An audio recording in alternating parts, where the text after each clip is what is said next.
Hey, what's up buddy, welcome back to another Skyblock video. Today we're going to be talking about the Mage class and how to build the best set for it. Although before starting this video, I just want to mention that I am currently hosting a massive giveaway in celebration of hitting 25,000 subscribers. So if you want to enter, it will be hosted in the Discord server, link will be in the description. Also, I want to mention that this is mostly for right-click mages, aka RCM, and not left-click mages. Left-click mages just use high damage setups, and that is basically a berserker guide. Just keep in mind that even if you are not building an RCM build, you still use your left clicks and right clicks at the same time to gain extra damage, since your left clicks activate your Mage Beam ability. Alright, so let's not waste any time and jump straight into it. For the armor, I will be mentioning 9 different armor setups depending on what point of the game you're in. Let's start with the first armor setup, Wise Dragon Armor, undungeonized. This armor gives you an okay amount of intelligence and effective HP for new dungeon players.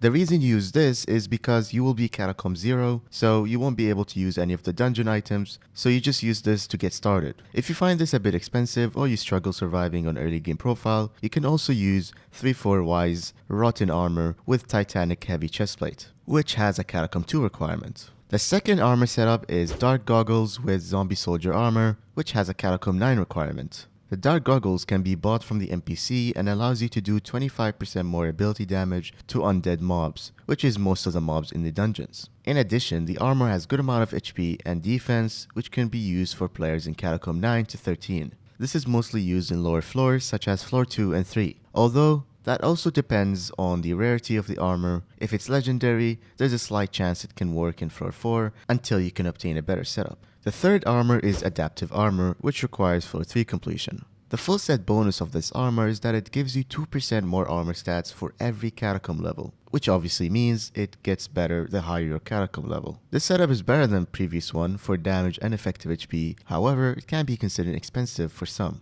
This setup can withstand floor 4 or 5 depending on your Catacomb level. The fourth armor is Wise Dragon Armor Dungeonized, which has a Catacomb 18 requirement. The full set bonus reduces the cost of the abilities by 33%, and on top of that, it provides a lot of intelligence, meaning you'll be dealing more damage since your damage scales with intelligence. Although it does not provide a lot of effective HP to survive without a tank. If you are comfortable with surviving, you can use this or at least some pieces of it to gain mana for damage. And speaking of surviving, the fifth armor setup is Shadow Goggles with Necromancer Lord Armor, which requires floor 6 completion. This setup is not a mage setup, so it does not provide intelligence, but it gives you a lot of effective HP, allowing you to survive up to floor 6. I do want to mention though that there are alternatives for some of these armor pieces. For one, you can use the Wither Goggles instead of the Shadow Goggles if you have Catacomb 28, which overall gives you more ability damage and intelligence. Secondly, if you cannot afford the Necromancer Lord Chestplate, you have few alternatives.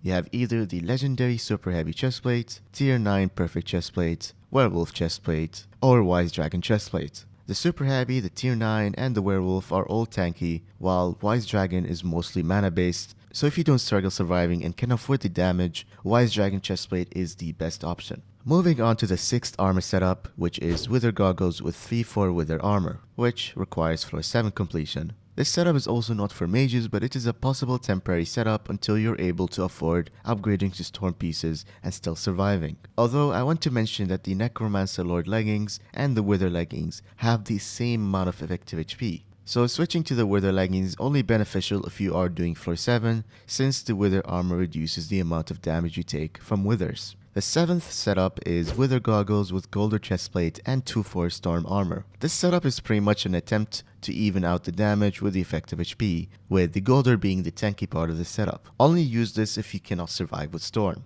And speaking of that, the final set is Wither Goggles with 3-4 Storm Armor. While do I need to say it, this is pretty much the best RCM setup because of how insane the amount of intelligence it gives. Although you will still be very squishy with this, so the only times I would recommend using this is if you have a Hyperion or a Scylla to basically kill everything before it kills you. Before we move to armor reforges, I want to mention a bonus armor set, which is Wither Goggles with 3-4 Maxer Armor. Maxer Armor is also from the Wither family and it focuses on speed. However, this armor is not really a mage set, but more of a damage set that is worse than Necron. The reason why I mention is because if you are extremely high Catacomb let's just say Catacomb 45. The speed is very beneficial for blood rushing, and phase 3 of floor 7 boss room to stomp through the walls, especially comboed with a Black Cat. Although, just remember that you will lose a lot of damage, so it is not better than Storm. Just use it if you can afford losing intelligence, which is pretty much when you are really high Catacomb. And that is it for the armor setup. Just remember that you are not required to use exactly what I'm showing you. You can experiment and see what fits you best. Anyways, what Reforges and Ultimate Enchant should I use? Well, for armor Reforges, you put Loving on the chestplate and Necrotic on everything else. But if you cannot afford it, or don't meet the mining skill requirement, you can either use Wise or Smart. Wise is more mana focused than Smart, but Smart gives a bit of defense. Now for the ultimate enchant, you have either Wisdom or Legion. This one comes down to preference. Legion increases your stats, and Wisdom gives you 5 intelligence for every 5 levels you have. Legion 5 is better than Wisdom 5 if you are surrounded by players like the boss room. However, it is so expensive and most people just use Legion 3 or just Wisdom 5. Just keep in mind that Wisdom does not scale in dungeons, so per piece you can get a maximum of 100 intelligence. And also, another thing I want to mention is that a Legion 2 gives you pretty much the same amount of intelligence as Wisdom 5 if you are surrounded by 3 players.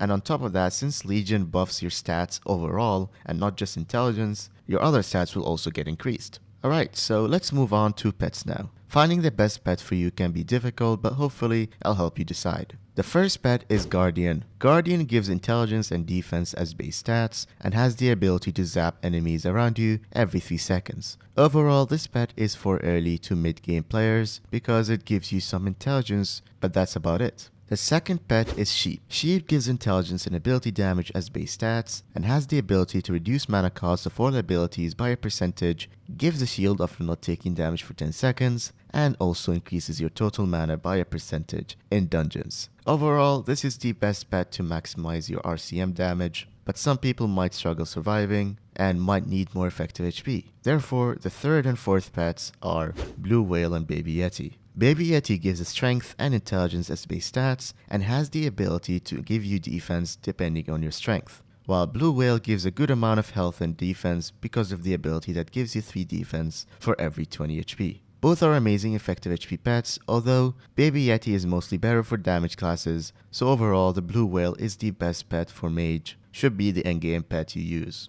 The fifth pet is Wither Skeleton. Wither Skeleton gives strength, crit damage, crit chance, intelligence, and defense as base stats, and has the ability to take less damage from skeletons and do more damage to wither mobs. This pet is not really a mage pet, but allows you to deal more damage and helpful for floor 7 boss room since there are wither mobs everywhere. Overall, this is an LCM pet. The sixth pet is Black Cat. Black Cat simply gives you intelligence and speed as base stats and has the ability to increase your speed and speed cap up to 100. This pet is mostly used for clearing in higher floors since mages don't really have much speed to begin with. Finally, I want to mention 2 bonus pets for LCM, which are Ender Dragon and Golden Dragon. Both of those pets are clearly damage pets, but they are very expensive. For those who can afford them and are going for LCM mostly, you can use any of these 2. Golden Dragon are worse effective HP, intelligence, and speed compared to Ender Dragons in dungeons, but does slightly more damage. Although Ender Dragon is cheaper than Golden Dragon and better if you plan on doing the end content.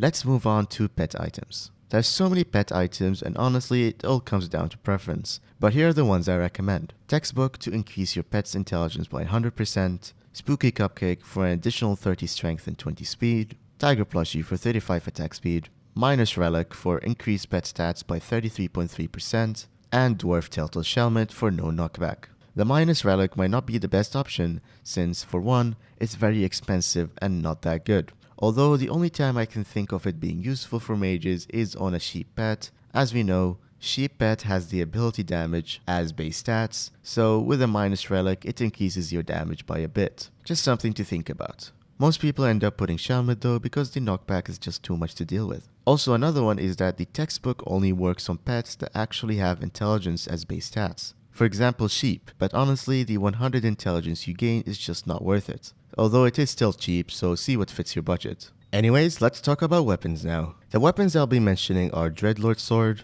Bonzo Staff, Frozen Scythe, Spirit Scepter, Yeti Sword, 100 Million Magus Staff, Giant Sword, Hyperion, and Scylla.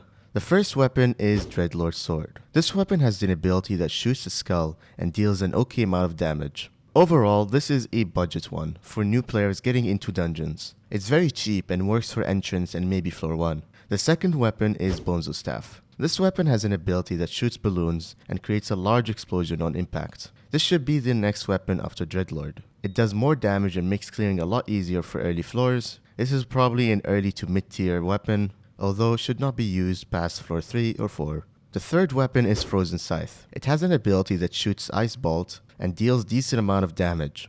Compared to the Bonzo Staff deals AoE damage, while Frozen Scythe has more single hits. But for clearing, Bonzo Staff should be better. However, people find Frozen Scythe better for clearing because the Bonzo Staff is just frustrating to deal with when it is constantly making you bounce around. Frozen Scythe, on the other hand, does not do that. Instead, it shoots those ice bolts and pierces through everything on its way. For this weapon, it's definitely an option, but the price of it is over double the price of a Bonzo Staff. My opinion on this is that if you have a Bonzo Staff, stick with it. It's a lot cheaper and will be replaced with something better anyways once you can advance.